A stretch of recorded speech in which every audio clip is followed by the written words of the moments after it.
Olá, muito boa noite. Saúde para todo mundo. É a mensagem da semana. Acesse o portal guará.com e fique por dentro de tudo. Assista a nossa programação.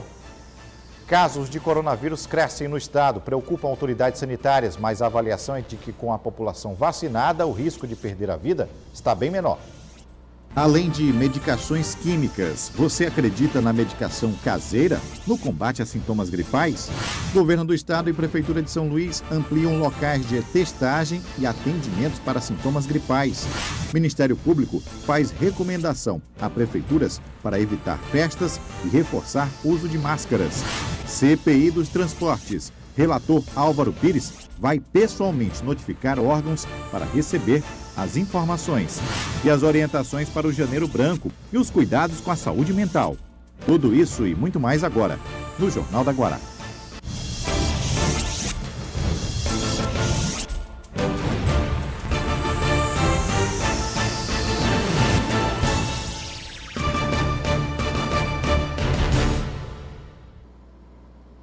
O nosso destaque de hoje traz a atualização dos números da Covid-19 no estado.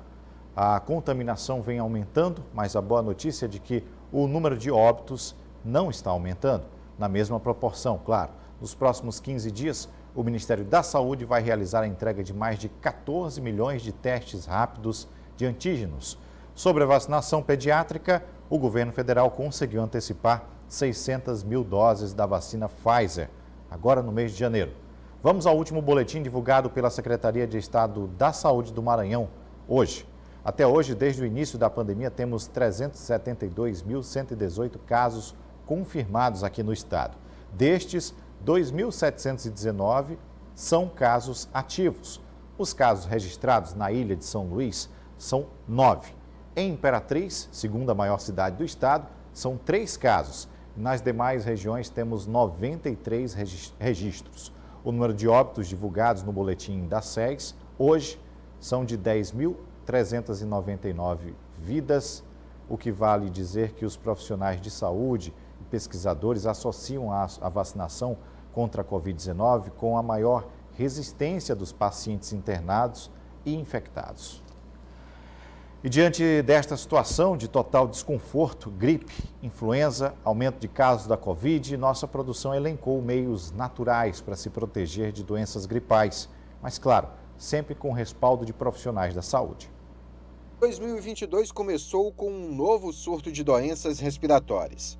Não bastasse a Covid, que ainda não foi vencida, temos também a influenza para lutar. A maioria dos sintomas se assemelha: dor de cabeça, no corpo, febre, coriza.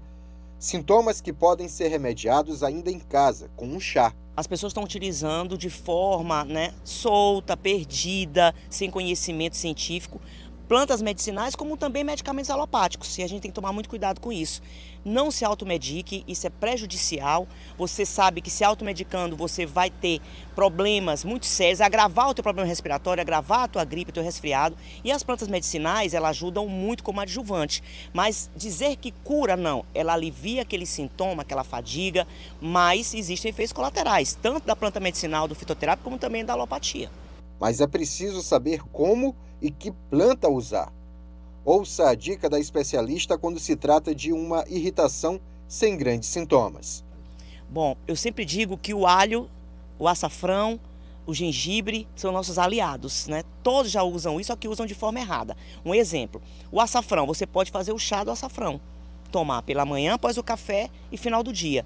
Gengibre, se não for hipertenso, pode tomar pela manhã e no final do dia. E adicionar gotinhas de limão. Se você fizer isso seguindo uma posologia, respeitando os horários e a quantidade de dias, vai fazer efeito, e o efeito colateral é muito pequeno, comparado a você estar usando medicamentos químicos, alopáticos, que vão te trazer vários efeitos colaterais, como piorar o teu problema respiratório, tontura, te dar ânsia de vômito, você sentir também, agravar uma diabetes, agravar uma hipertensão.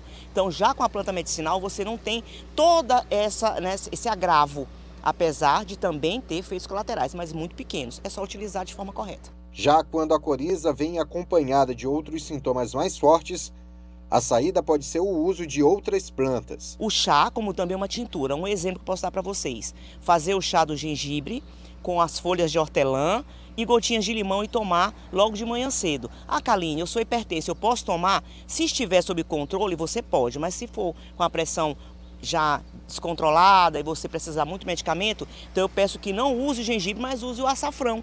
Fazer o chá do açafrão, uma colherinha de chá para uma xícara de chá de água já fervente e você vai se sentir muito melhor, menos efeitos colaterais e eu tenho certeza que você vai ter uma qualidade de vida muito melhor. É importante verificar também a posologia. Sim, existe quantidade exata para preparo e ingestão dos chás. As pessoas fazem muito chá errado. Por isso que eu digo que os chás são terapêuticos, são medicinais. Então eles têm uma forma correta de se utilizar e a dose, a quantidade correta de planta. Então você sempre tem que usar por decocção ou maceração. Decocção é ferver a planta com a água. São aquelas partes mais duras da planta. Um exemplo, casca, entrecasca, semente, aí você tem que ferver. Infusão são as partes mais sensíveis, mais moles da planta. Flores, folhas, galho. Aí você pode utilizar abafado, que é por infusão. E aí sim você sabe que o chá vai fazer o efeito porque foi feito da forma farmacêutica correta. Aí tem a questão da posologia, de quantas e quantas horas. Geralmente 12 em 12, 8 em 8. Em casos mais graves, de 6 em 6 horas, de 4 em 4 horas. Mas sempre com acompanhamento de um profissional que entenda de planta medicinal, que seja especialista da área. Na contramão do uso de fitoterápicos, existem os remédios de farmácia. Estes exigem maior cuidado, pois é preciso a prescrição médica na maioria das vezes. O importante é que quando você for à farmácia, você procure um farmacêutico, que é o profissional da saúde apto e disponível nesses locais, nesses locais de saúde, né, que são a farmácia, para poder atender a comunidade. É importante você sempre ser atendido por esse profissional. A especialista alerta para o uso indiscriminado de um medicamento em específico, Tamiflu, que já está desaparecendo das farmácias. Nós queríamos deixar a população orientada em relação ao uso do medicamento que a população conhece como Tamiflu, né? O Tamiflu é um medicamento que ele é usado para que ele serve para que o vírus ele não, vamos dizer assim, não tenha um aumento. Então ele deve ser usado para o paciente nas primeiras 48 horas dos sintomas iniciais, ou quando esse paciente teve contato com a outra pessoa. Porém, não são todos que devem usar. Apenas esses pacientes que estão no grupo de risco, né? Então, ou têm comorbidade, ou são grávidas, ou crianças menores de 5 anos, né? Com doenças pré-existentes. O importante é que ele sempre procure, para o uso dessa medicação, orientação médica.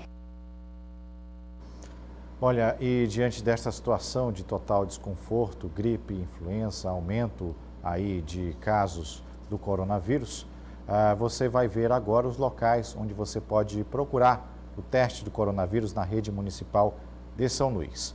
Amanhã, terça-feira, os testes vão estar disponíveis no Caizi, no Filipinho, Centro de Saúde do bairro de Fátima, Anjo da Guarda, Centro de Saúde no Sacavém, Genésio Filho, que fica na Coab, Vila Janaína, na Zona Rural, na Vila Esperança, também na UPA da Zona Rural e nas unidades mistas Bequimão, Coroadinho, São Bernardo, Bacanga e Socorrinho do São Francisco. Já na rede estadual, foi elaborado um plano para atendimento dos sintomas gripais para crianças procurar o Hospital da Vila Luizão, crianças com síndrome respiratória aguda grave, hospitais Juvencio Matos, Hospital Carlos Macieira, para adultos, hospitais Genésio Rego e o HCI no Bequimão. Além destes, haverá atendimento no Aquiles Lisboa, IEMA, Rio Anil, Centro Educa Mais, que fica na cidade olímpica.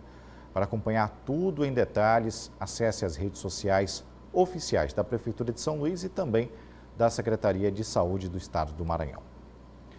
E olha que, diante de casos que envolvem a Covid-19, o Procurador-Geral de Justiça, Eduardo Nicolau, fez uma recomendação a todos os prefeitos. Segundo o documento, a recomendação é direcionada a todos os prefeitos do Maranhão, indicando a adoção de medidas de segurança sanitária. O Ministério Público do Estado recomenda o uso obrigatório de máscaras em locais públicos e privados, fechados ou abertos, e a observância do distanciamento de segurança. Também foi recomendado a proibição de festividades e demais eventos que possam gerar qualquer tipo de aglomeração, a exemplo de vaquejadas, festejos, carnaval e similares, enquanto durar o estado de emergência sanitária decorrente dessa pandemia. Em razão do aumento dos casos da Covid-19, o órgão adotou o regime de trabalho remoto entre os dias 7 e 31 de janeiro. Todos os prazos dos procedimentos extrajudiciais ficam suspensos. Vamos ao intervalo. Na volta, o JG destaca a notificação feita pelo vereador Álvaro Pires, da CPI do Transporte. Eu volto já.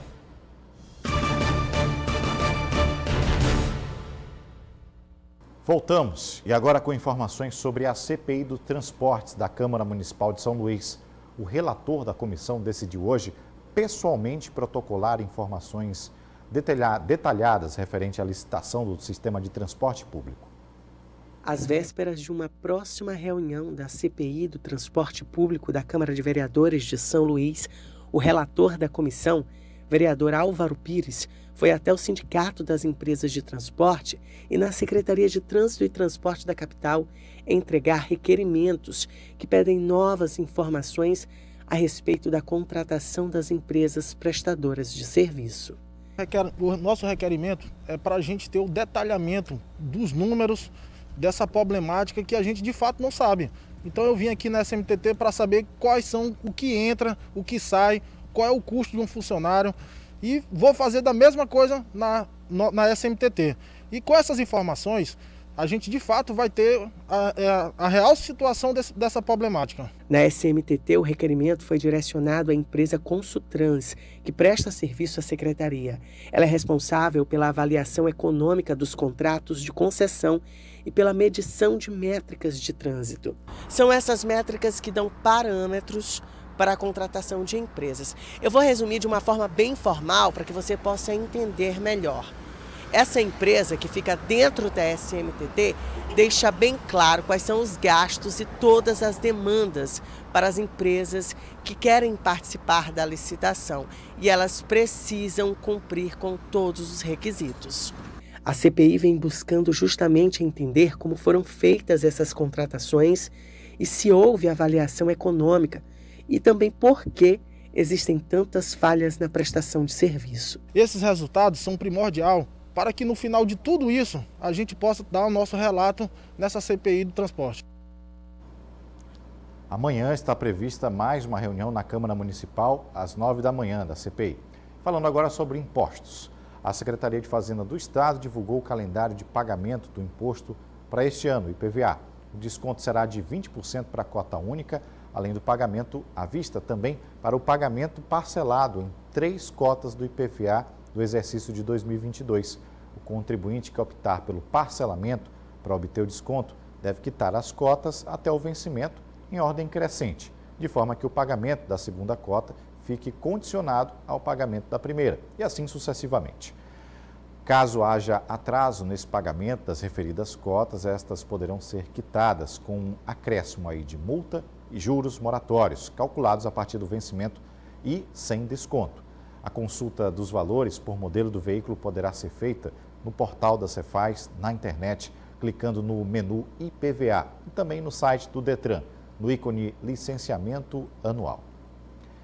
E agora vamos falar sobre os portais da transparência. O Tribunal de Contas está na cola das prefeituras, câmaras municipais, para que sejam implantados. Temos 217 municípios no estado e os que estiverem com problemas vão ser punidos e fiscalizados mediante uma ação que vai acontecer. Os primeiros 23 municípios que terão os portais da transparência do Poder Executivo fiscalizados são os que atingiram pontuação C-, ou seja, a menor no ranking do TCE em 2021.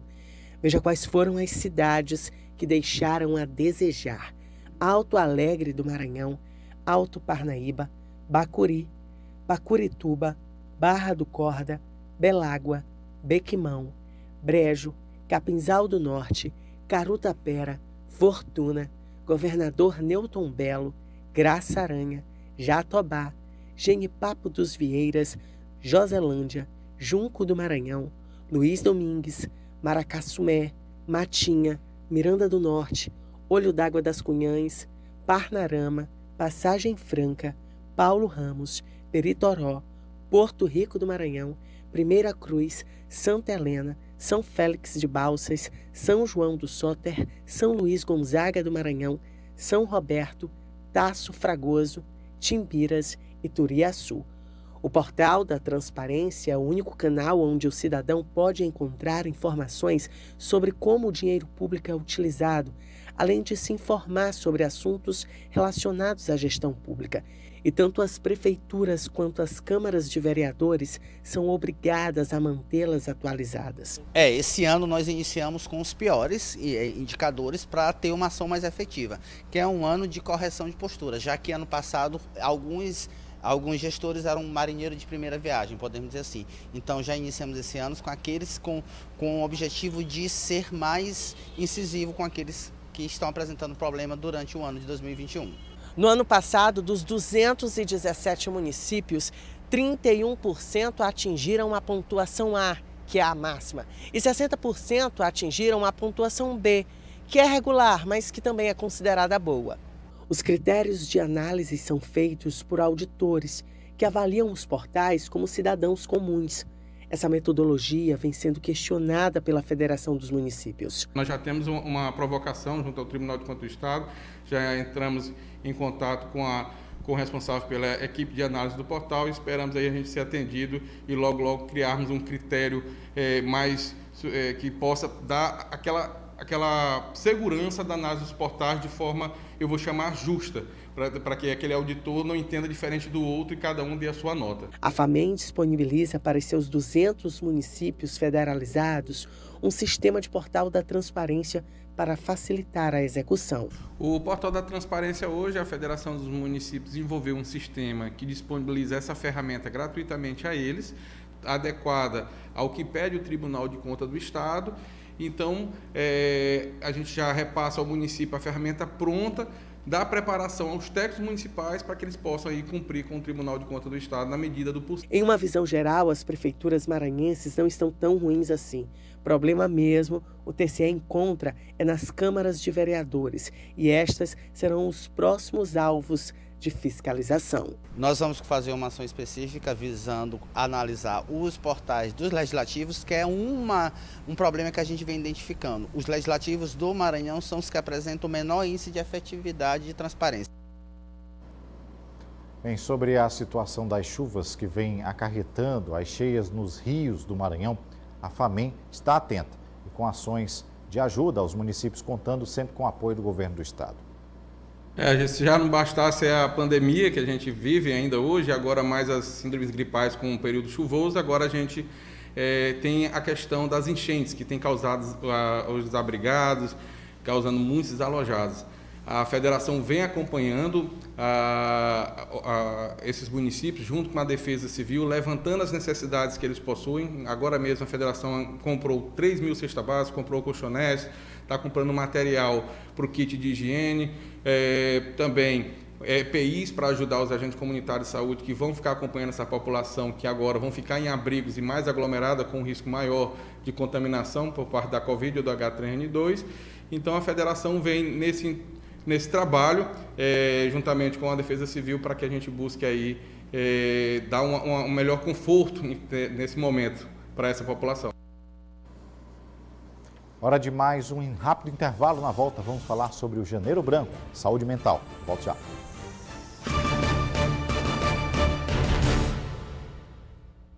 O Maranhão concluiu o primeiro sequenciamento genômico para a detecção de variantes do novo coronavírus. E a partir de agora, as análises das amostras do estado antes eram enviadas para o Instituto Evandro Chagas e a Fundação Oswaldo Cruz, a Fiocruz. Serão realizadas pelo Laboratório Central do Maranhão. Sequenciamentos serão feitos por amostragem de pacientes diagnosticados com a Covid-19 e os resultados vão permitir observar o cenário da pandemia. As análises vão identificar as variantes do vírus em circulação e prevalentes aqui no estado. O sequenciamento completo pode levar de 3 a 4 dias. Para que o LACEN pudesse realizar esse sequenciamento, técnicos do Laboratório de Especialidades de Biomedicina, Farmácia e Biologia passaram por um treinamento para o uso das tecnologias mais modernas para a identificação de variantes virais. O treinamento aconteceu em parceria com a Fundação Oswaldo Cruz, a Fiocruz. Bom, e agora a gente fala que diante desse surto crescente de novo coronavírus, é preciso a gente estar atento diante de um problema que está sendo debatido, que é a saúde da mente e do corpo. Estamos no mês de conscientização e melhor entendimento das doenças da mente. É o Janeiro Branco. Já ouviu aquela expressão mente sã, corpo são? Pois é, ela nunca foi tão usada como nesses tempos de pandemia. E durante todo esse mês será a vez de falar sobre saúde mental. O Janeiro Branco é um marco estratégico para que as pessoas reflitam, debatam e planejem ações em prol da saúde mental e da felicidade em suas vidas. O mês de janeiro foi escolhido para ter essa atenção especial à saúde mental, que às vezes as pessoas elas não têm esse cuidado, mas que é de tamanha importância. Ainda mais depois da pandemia da Covid-19, e se mostrou ainda mais importante o cuidado com a mente, o cuidado com o psicológico. Tanto com o profissional, quanto com o familiar, quanto com o paciente. Então, as crises de ansiedade, as crises de síndromes do pânico se tornaram ainda mais comum, e isso é necessário se voltar a atenção para o cuidado com essa parte importante do corpo humano, que é a mente, o psicológico. A pessoa com saúde mental regular sente-se bem, feliz, com alegria. Estes sentimentos subjetivos vêm do bem-estar conseguido, por exemplo, com o autocontrole. Paz só quebrada quando o psicológico é atingido. O tema se torna cada vez mais importante devido aos hábitos de vida pós-moderna, como agitação, estresse, pouco tempo para o lazer. Dentro dessa rotina que a gente vive, uma rotina dura, que às vezes 24 horas não dá tempo de fazer nada, é tentar a gente desenvolver algumas atividades que sejam benéficas também para a nossa mente, né? Então, intensificar as horas de lazer com a família, com os amigos, isso também ajuda a prevenir esses problemas que podem acontecer com a saúde mental. A campanha Janeiro Branco chega à sua 9ª edição, fazendo um alerta à humanidade em tempos de prolongada pandemia, de crises sanitárias, sociais, políticas, ecológicas e econômicas em escala global. O mundo pede saúde mental, é o tema deste ano. Diversas ações estão programadas. A gente tem feito nas nossas unidades palestras educativas, projetos que englobem essa atenção à saúde mental, principalmente com o projeto Florescer. E a gente tem intensificado também as ações nas ruas, com a população, para esse cuidado com a saúde mental, principalmente nesse mês, que é o mês de Janeiro Branco, que é o mês alusivo à saúde mental. Antes de encerrar, eu convido você para o 3º episódio do programa Documentos Guará. Daqui a pouquinho, fique ligado, o tema de hoje é Patrimônios Culturais Maranhenses. Uma ótima noite para você, saúde, e amanhã a gente está de volta.